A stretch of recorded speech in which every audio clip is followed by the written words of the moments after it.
The irony of Disney putting out a blatantly pro-union movie right now feels incredible.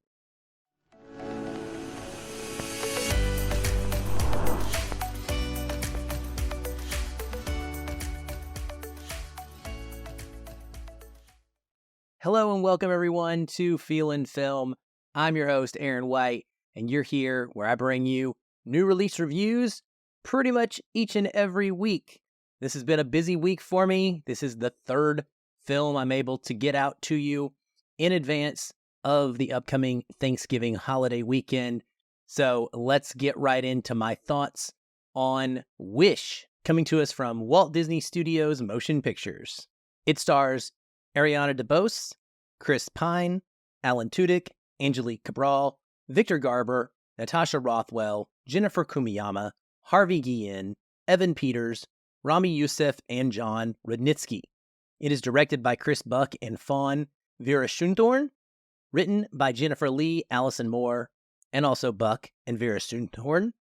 Cinematography is by Rob Dressel, who did the layout, Adolph Lucinci, who did the lighting. It is edited by Jeff Draham, and music is by Dave Metzger, who did the score, and Julia Michaels and Benjamin Rice, who wrote the songs. It runs 95 minutes and is rated PG for thematic elements and mild action. What's it about? A young girl named Asha wishes on a star and gets a more direct answer than she bargained for when a troublemaking star comes down from the sky to join her.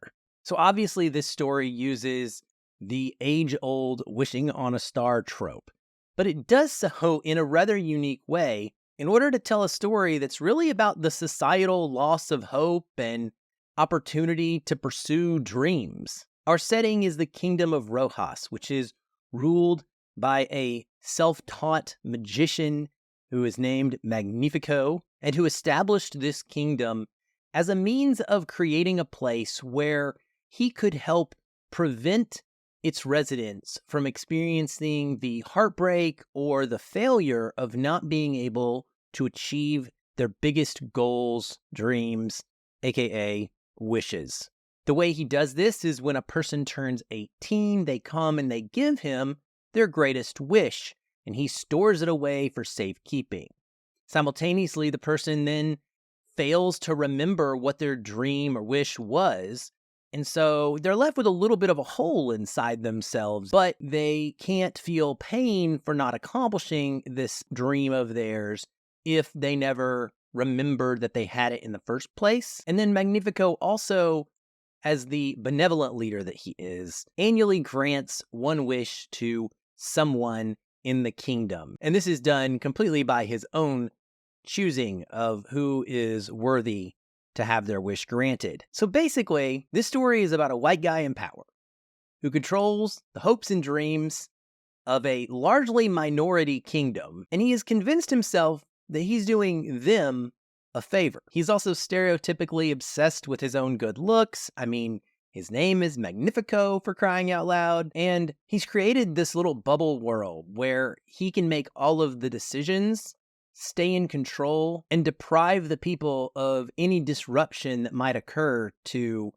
his little utopia that he's created. As you might expect, once the star comes down to help out our heroine Asha, they work together to try and get the people their power/wishes back from Magnifico so that they can pursue whatever their heart desires. Asha is a fun lead character and very relatable for anyone who's ever felt like they're being held back by the man or by the circumstances in their life.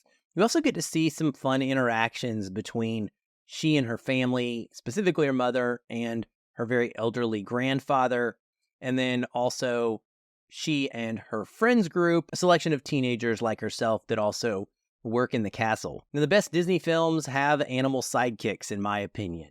This movie has Valentino the goat, who is voiced by fan favorite Alan Tudyk. He's decent enough, pretty funny a couple of times. The cool thing about this movie is that because of the star's power granting different things their wishes, in this case, a goat who wants to be able to communicate, we actually also get to see and hear quite a few other animals talk, which was a lot of fun. Now, I certainly didn't feel like this was top-tier Disney in terms of memorable characters, moments, or songs. But the execution of its real-world applicable themes within this fantasy setting was so good. As I mentioned in the opening, there's a very strong message in this film that seems to be in favor of unionization and rising up to take the people's power back from the person in charge who is controlling all of the decision making. If you're optimistic, maybe you think this means that Disney wants its creators to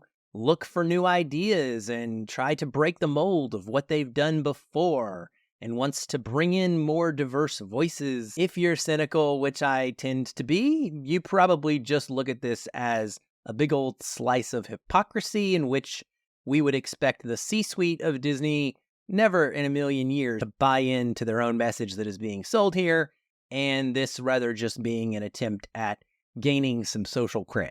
As for the songs, I thought they were enjoyable and worked well in the flow of the film. I think there's maybe 5 songs, unique ones, possibly 6. I wasn't counting exactly. I bobbed my head and tapped my feet quite a bit, but I didn't find myself singing anything after I left the theater, and I don't feel like this is a soundtrack that I'm going to seek out to put on and listen to in the car or at home. I did enjoy the variation of musical styles, though, in the different songs and the Broadway theatricality that they all seem to have. One of the most immediate things you notice in any animated film is the animation, and this is a unique blend of watercolor backgrounds and CGI foregrounds and characters. Doesn't work very well for me. I actually thought that the backgrounds, while sometimes beautiful, look very flat and most of the time are pretty dull. This actually reminds me of like the reverse of a trend in video gaming right now that the company Square Enix has been using for a bunch of their JRPGs that features flat pixelated characters with high definition environments surrounding them. So it's kind of the opposite of what we see here. And I really love that art style in video games, but here flipping it just doesn't look anywhere near as dynamic, and at its worst, it can look a little bit awkward. The voice performances are really strong, especially from DeBose and Pine. She can sing so amazingly well. Her voice is incredible, and she plays Asha very spunky. And I love that this is the kind of character that accomplishes things without any real superpower to speak of. And Pine is just so deliciously perfect as a leader whose own ego and desire to never experience heartbreak again slowly overtakes his good intentions in a very realistic way. Something else about this film, but there are tons of Disney references. Most are silly, and some feel completely forced, since they're not really trying to do interconnective world building through this movie. The narrative reason for several of the references is that they are results of people's wishes in the kingdom, but then there's other references that just exist, I think, to pretty much nostalgia bait and get that cute little chuckle from the audience going, oh yeah, I recognize that moment.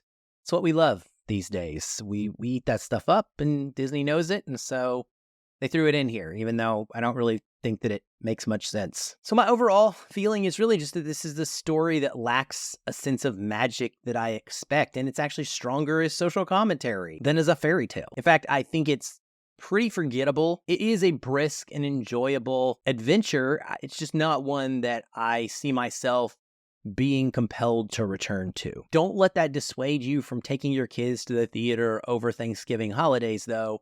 This is a good one for them to see. I think they'll have a really great time with it at least once, and you might get to have some important conversations afterwards, too. And for that, like I said, despite whatever their actual actions may say, I appreciate that it is a positive message, in my opinion, and something that I think we all could strive to remember and work for together. Well, Wish will be in theaters on November 22nd.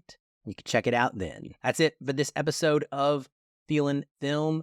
Thank you for watching on YouTube or listening at your podcast app of choice. Please like, subscribe, share this with your friends, family, and fellow movie lovers.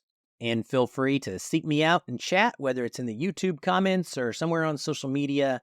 I love to talk about the movies that I review. When you get a chance to see them, let me know what you think. I'll be back soon. Until next time, keep watching and keep feeling film.